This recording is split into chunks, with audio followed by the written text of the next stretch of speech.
Hey, good morning, and thanks for waking up with me. And again, I apologize for the studio here. I still have house guests here, and it's just easier for me to get outside the house and do these recordings before I take off. The audio quality just isn't that great when I'm driving down the road, especially with where I'm going right now. The road's a little rougher. But anyway, back to the point. Um, Yesterday, I was having a conversation with a friend of mine, and it was a little bit about the video that I shot yesterday's conversation about life needs should be about purpose rather than just the pursuit of happiness. And we went a little further with that, and I thought I'd share a little bit of that with you today. I've long felt that there's a difference between our wants and our needs, and sometimes we have to make a decision about which one is more important. And in many ways, our needs are they exactly what they are. Those are the things we have to have, or at least the things we think we have to have, in order to be, to function correctly, or live the life that we want to live, or get things the way they need to be to get by, or whatever your circumstances are. Like we need food, we need shelter, otherwise we might perish. But we might want a really large house, and we might want a very expensive meal. Those are things that we would want, but not necessarily have to have. I run a construction company, and many times that's the conversation I have with my clients. It's like, well, let's talk about your needs and wants. Let's talk about what you have to have to do what you need done here. And then let's talk about the things you want on top of that, and we'll find out where we can fit all that into your budget and compromise from there. But let's get the priorities straight. And that's a little bit what I was saying to you yesterday. It's like we need to get our priorities straight. Sometimes especially younger people, but many people really, regardless of age, I hear it's like they want a new car, or they want that new suit, or they want the latest phone, or they want to go see the latest movie, and they feel that those things are important. But sometimes that means that they compromise the money that they've got for things that they need, and find themselves falling short a little bit tight. And it's not always about money. Sometimes it's about our relationships as well, right? I think it's part of the reason why sometimes people cheat, because they see something they want, but really what they need is something solid, something deeper, something more meaningful. And maybe that's the person that's already with them, or maybe they need to realize it's not the person that's with them, and they should have that conversation and explore that either and deeper, and understand that, and either realize that it is that person because there is deeper meaning there that's available, or that it's not the right person, and or maybe you're not the right person.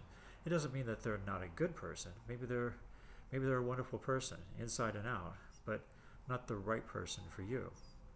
And you don't know that if you're pursuing your wants rather than your needs.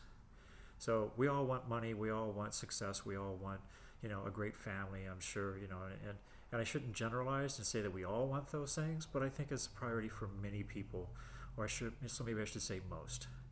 But for some people, they'll sacrifice a great deal of their lives for the comfort of others. Mother Teresa, for example, lived in poverty her entire life and did amazing things for that.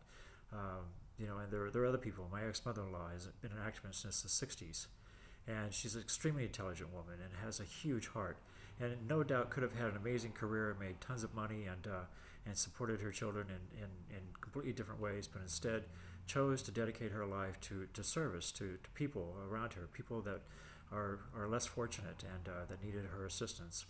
In her particular case, it started off with labor rights and expanded into so many other things, but her focus overall has been human rights for people here in the United States and abroad, for that matter. So, and I should mention that since this is still Women in History Month, and she's definitely one of them. In fact, she's in Washington D.C. right now, among the honored guests of being recognized for accomplishments, here in the United States, and she's one of many. Fortunately, we have so many to choose from in our country. I think we have a really blessed existence here in the United States. And please, if you're from someplace else, I don't want to take that away from your country. There are highly valuable people who do amazing things for their communities all over the place. And that circles back to where I'm going with this. Now, me personally, my business circles. Let me say that over. So, me personally, our business tends to run towards quite a bit of ADA compliance. Now, ADA is for accessibility of disabled Americans. It's a civil right law that was passed several years ago under George W. Bush. Herbert Walker Bush passed that law. So it's been around for quite a while. And for our purposes, it's really about making buildings more accessible for folks who have disabilities, whether it's sight or vision, whether it's sight, vision, or hearing impaired, or mobility issues, perhaps they're on a wheelchair, or they have other disabilities that make things a little bit more challenging for them. And we have building standards now. The civil right is part of the building code, and all commercial buildings are required to be in compliance with that. So we do quite a bit of work in helping our clients get to the current standard, so that they can provide a more friendly atmosphere and more welcoming access to their businesses and the buildings that they own and operate.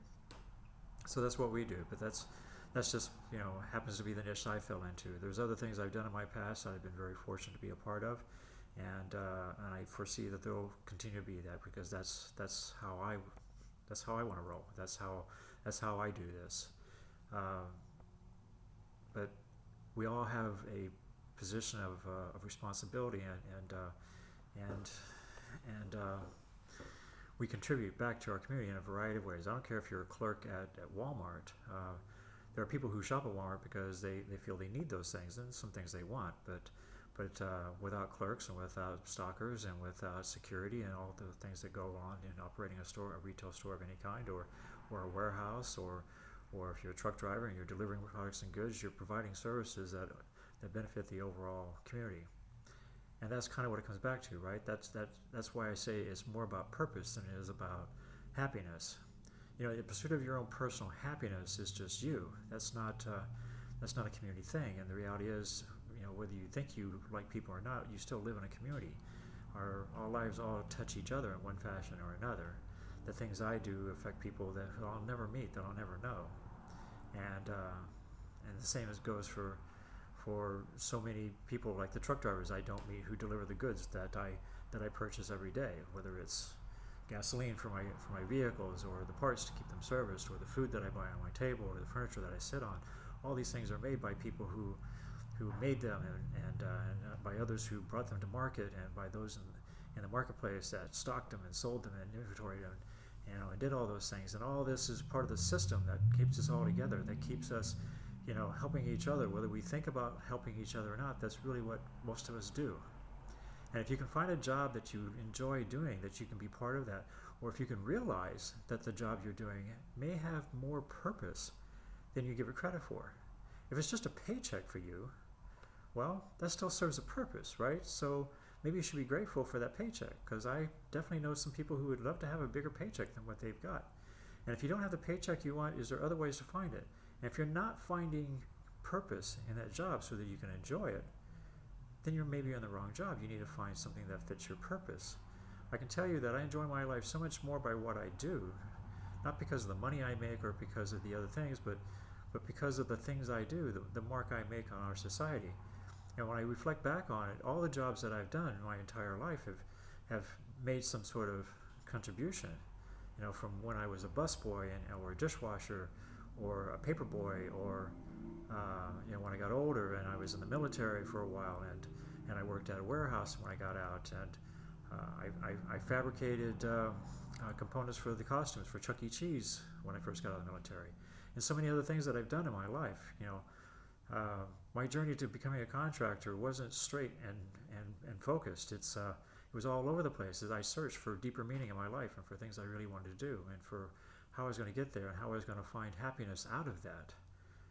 And it wasn't until I realized that it's what I'm doing rather than what I'm trying to have that I really realized that.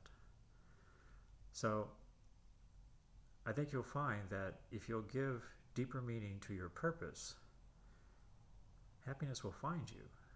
You'll have a deeper commitment, and you'll have a deeper sense of reward. You'll appreciate that much more, because you got what you wanted, because you earned it and you deserve it, because you did the things you needed to do to have that.